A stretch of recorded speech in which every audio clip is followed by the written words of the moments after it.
Okay, so, I rebooted the computer. Autofocus, okay, in the Groove 2. I rebooted the computer, and it's fine, but I think I need to get a new HDMI cable.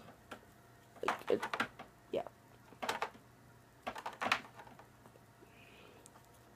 So, I had this really nice quality blue one,